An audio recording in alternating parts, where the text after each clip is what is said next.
M. Legault qui le disait, c'est un sport extrême, la politique. On retrouve maintenant nos deux collaborateurs pour faire le point sur cette démission du premier ministre Legault. Je joins donc Antonine Iaccarini en direct de nos studios de Québec et Alain Reyes. Bonsoir à vous deux. Bonsoir. Bonsoir. En quelques mots d'abord, vos réactions d'abord à ce départ de M. Legault. Je commence avec toi, Antonine. On comprend que M. Legault n'avait peut-être plus de solution à ce stade-ci, là.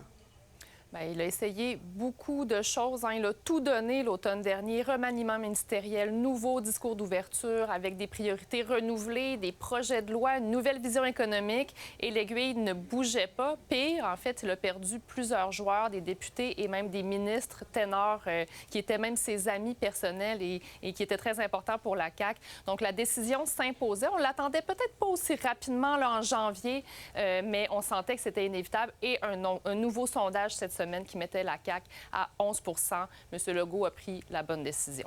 Ouais, Alain, pas une décision facile. C'est quoi la goutte de trop? Est-ce que c'est ce récent sondage? Bien non, d'après moi, la décision, il l'avait prise pendant la période des fêtes. Lorsqu'on sort de la bulle politique, on retourne avec nos proches, avec nos amis, bien, on se fait dire les vraies choses dans lesquelles on était protégé par notre entourage politique, qui sont nos collaborateurs, que leur job tient en fonction de sa décision de rester ou de quitter. Donc, je pense que sa décision était prise. Il restait à choisir le moment.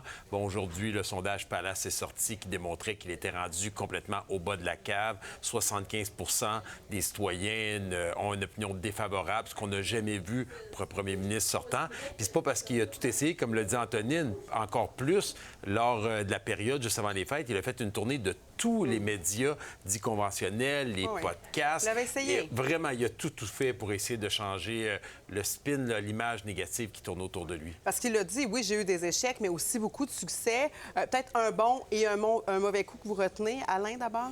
Bien, moi, je pense que la gestion de la pandémie, là, on l'oublie. Ça fait déjà beaucoup de temps que c'est passé. C'était un moment qui était extrêmement difficile pour tout le monde. Aujourd'hui, on sait plein de choses, mais à ce moment-là, il devait prendre des décisions extrêmement difficiles. Puis on a vu l'impact que ça a eu par la suite. Fait que moi, pour moi, comme coup, bon coup en termes de gestion, ça a été vraiment celui-ci. Antonine? Du côté des bons coups, moi, je trouve qu'il y a eu un effort très, très concret pour alléger un peu le fardeau des Québécois en termes de tarifs, notamment de taxes. Il y a la taxe scolaire qui avait été abolie, les permis de conduire ont coûté moins cher. Ça peut sembler banal, mais dans un contexte où il y avait l'inflation, où tout coûte cher, on sent qu'il y avait vraiment un effort de ce côté-là, en plus, évidemment, de l'objectif de M. Legault qui voulait réduire l'écart de richesse avec l'Ontario. Ça peut sembler un peu macroéconomique, mais c'est notamment sa motivation pour être en politique. Et les indicateurs économiques démontrent que ça a porté ses fruits. On a plus parlé des mauvais coups au cours des derniers mois, des dernières semaines, Alain? Oui, bon, les mauvais coups, il y en a un très gros, bien deux gros, je devrais dire, SACLIC et Nordvolt. Mais moi, je vais en prendre un qui est plus symbolique, qui démontre que ce gouvernement avait perdu ses réflexes politiques, celui de la subvention pour la venue des Kings de Los Angeles à Québec. Je pense que ça, dans l'imaginaire des gens, alors qu'on voyait les manques d'argent dans les hôpitaux, les manquements au niveau de l'éducation, les négociations, les augmentations de salaire des députés, c'était très mal avisé de la part du gouvernement. Ça a comme marqué l'imaginaire à ce moment-là.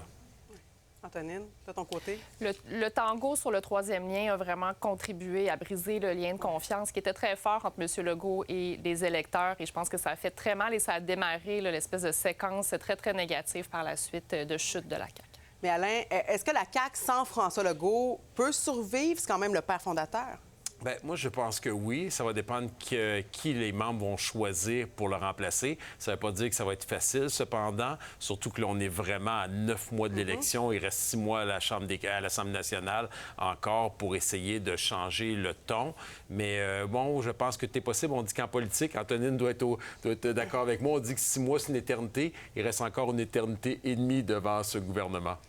Antonine, aujourd'hui, après la démission de leur chef, comment est la CAQ? Dans quel état François Legault laisse son parti?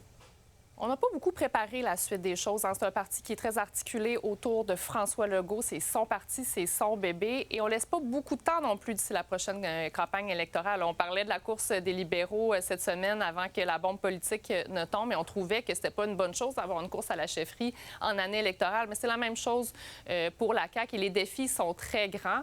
Et c'est une large coalition. Alors, il peut sortir toutes sortes de choses de cette course-là. Ça va être très intéressant comme débat.